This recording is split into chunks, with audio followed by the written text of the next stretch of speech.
Oh, that was a good one, that conversation. So I want to talk about this thing about being current. And I'm having some interesting experiences that I love.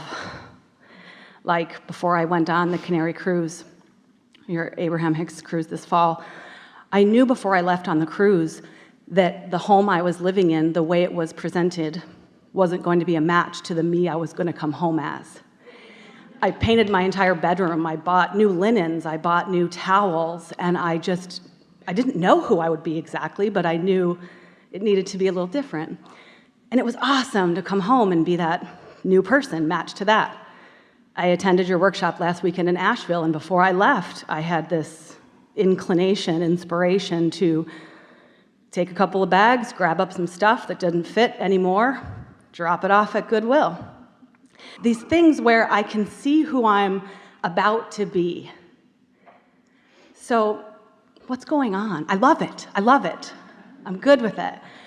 But is there something that I could understand better about that? Well, what you are amplifying here, and this matters a lot, is the perspective shift. Shift isn't quite the right word.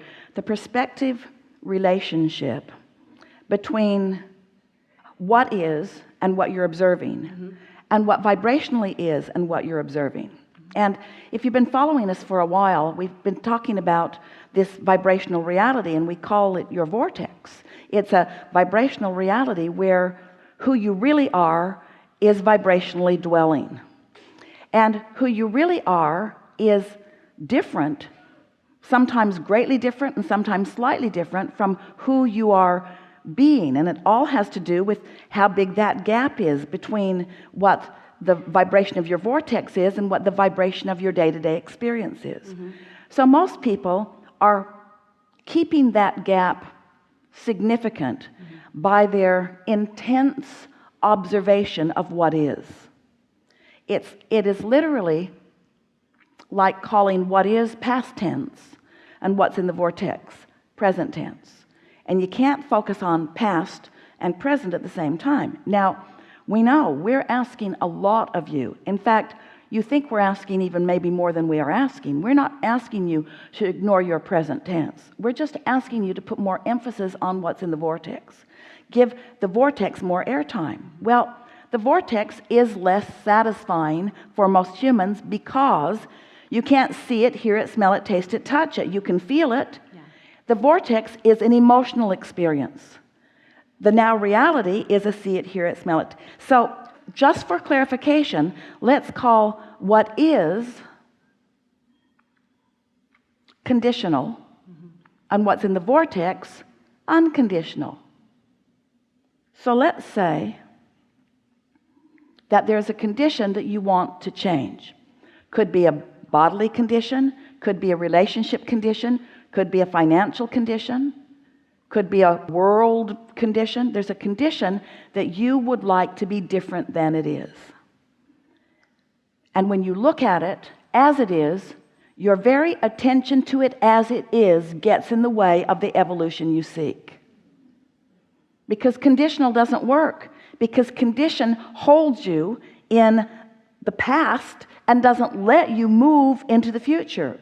You following this a bit? We know we're stretching your brain to get this, but stay with us because you're on the verge of understanding this. So let's say that what you want is more money, and the condition right now is full of evidence to the contrary. Your bank account tells you by the minute how much is in it, and your wallet does too, and you're moving around in life with all kinds of things that you are seeing and wanting and not being able to afford. Your credit card statements are coming in. In other words, there's a lot of factual information that is confirming to you what is, and we want to say what has been, but what is, what has been. So you can't do anything right now to change that. There's nothing that you can do in this moment that's going to change that right now. Long term you could, but right now it's not going to change. But what can change right now is you can change from worry to fun right now. right now by focusing. You could change from concern to less concern right now. You could take a path of least resistance. Let's say you've got a job and you don't like it. Maybe it changed, maybe you've changed. You don't like your job, you'd like to quit. So you say, I'm going to quit my job. Well, that's not the path of least resistance. Quitting your job isn't the path of least resistance. You don't like it, but quitting it you would not like even more for a lot of reasons. So you can't do anything to change that condition right now. You're sort of trapped in it if you're approaching it conditionally. But you could call it a temporary job. That gives you a little relief. You could call it a short-term job. You could acknowledge that you're on your way to something that you like better. You could acknowledge that that job helps you identify what you like more. In other words, you can have an unconditional improvement in your emotion, and you can do it right now. You can improve your emotion enough that you become a vibrational match to what is current in your vortex, and now you and your vortex are one. There's no split in the vibration. So now the vibration of your vortex can be realized by you. An idea will occur to you. Now you're in the receptive mode, where when you're looking at the money that you don't have, you're not in the receptive mode. You see what we're getting at? It's powerful. When you become unconditional, when you don't spend so much time trying to explain what is by comparing what your is to what somebody else's is, by explaining to somebody else how you got to your what is, by defending your what is, even though your what is doesn't please you right now. And we just want you to let go of that conditional reality just for a little while and accept that everything you want to change is because you believe you will feel better when you do, and that you do have the ability to feel better now whether any of it changes right now or not. And when you get that, you've got everything. And that's what's going on with you. In other words, you're starting to translate that, which means you're getting ideas about releasing some of that. Most of you spend so much time accumulating whatever it is.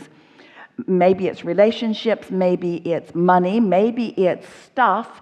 Go to the store and buy one more thing and bring it home in order to fill a void that can only be filled with this vibrational acuity. In other words, that's what you're reaching for all along. And so what happens is the more you allow yourself vibrational alignment, then the more you enjoy this alignment evolving, not devolving, evolving into more manifestations that please you. And so, of course, isn't it logical that as you evolve vibrationally, that the things that surround you would change too? Right. Yeah. So as I receive these inspirations, these thoughts, it's feeling good for me to just go for it. I've done things that might not seem to make sense in that moment, but they turn out absolutely perfectly. But here's the thing. We want to clarify the statement that you just made, and we want you to understand how it can help you and how it cannot help you. Okay. It's making sense to you because you're receiving the inspiration of it. Mm-hmm. But when you play it back through the lens of other people, then it doesn't make sense to you. Right. Well, don't do that. Yes. Okay. Because that's what holds you in patterns that aren't serving you. Right. It might not make sense to the old you who really, really spent a long time looking for that and finding it and bringing it home and really liking it. Yes. But it's not a vibrational match to the current you. Thank you. And you got to be current or you're not whole. You got to be current or you're not in sync with the whole of who you are. You got to be current or you're not the extension of source energy that you mean to be. You got to be current. You got to be vibrationally current.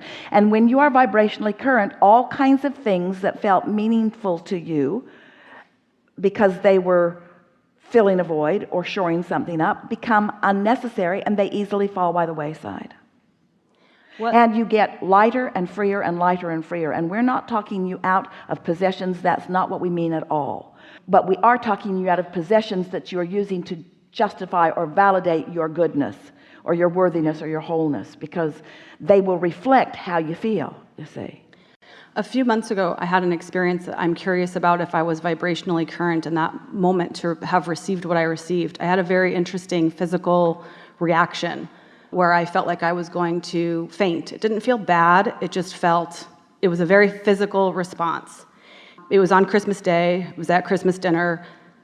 It was a 15-minute time period approximately. And at that time period, my boyfriend transitioned in another state. So what I'm wanting to know... So what happened was, in his immediate attention upon you, from a place of powerful, pure positive energy, you were summoned by his attention to a vibration that you had not been accommodating. Christmas dinner, for heaven's sakes. He picks great timing for everything. All those people and all those things going on. In other words, Esther would describe that in the early days of receiving Abraham, when she was in the early days sitting in a chair holding on for dear life, because she knew that when she allowed Abraham, or she allowed herself, she reached for the vibration that was Abraham, she knew it was going to be a sort of swooning experience for her as her energy moved upwards suddenly, and that's what happened. Your energy moved upwards suddenly by the attention on you from someone that you were tied to, who was right now in a very high vibrational place. Yes. Yes. Okay. So it is that knowing. It's that knowing and realizing that that is what's happening. I mean, I knew I was different instantly, but I just didn't know what exactly was different. We are so happy that you have said that, because it helps us to say something that we already said, but in a better way, which is all of those dearly not really departed who are aware of you and focused with you are in a very high vibrational place. Yeah. And for you to interact with them, you must be too. So this also ties in with what we said earlier about if your desire is really, really strong, it doesn't matter what your belief is. And your desire and your relationship and your connection with all of that was what was dominant. And so whoosh, up you went with it. Up into the higher vibration you went. And it was so sudden that it sort of made you feel disorientation. Yes. We don't want you to feel disoriented in your connection to source energy. We want you to practice yourself into normalcy about it. We want the offness to feel when you depart from it, not when you join it. Yes. So a few days later, when I gave the eulogy, was that him talking or was that me? Because the things I said were not the things It was the vibrational intention that he was offering and you being in the receptive mode, which was a rather remarkable thing. It was. It was a remarkable thing given everything else that you were feeling around that. But that desire is dominant. This is what we want to say to you. Your well-being is so dominant. You don't have to be pure in it. You just have to get somewhere in the vicinity of it, you see. You just have to let the fulcrum tip in favor of your alignment with who you are. Years ago, somebody on one of your tapes quoted scripture, and he said to love God with all your mind and all your heart, and you said that's all I'm speaking about. And it was unusual for me to hear scripture being quoted to you and you responding to it. And I just wanted some clarity on that. Well, there's a lot of vibrational accuracy in what you're calling religious-based content. We just basically said that in a whole different set of vocabulary when we said, tune your frequency, tune yourself, broadcast all the time, broadcast the well-meaning, loving intentions that are you. There are lots of ways that man has tried to interpret over time his relationship with what is non-physical. And it's obvious that there is something more than what you've got going on. Just look around at what you've got going on.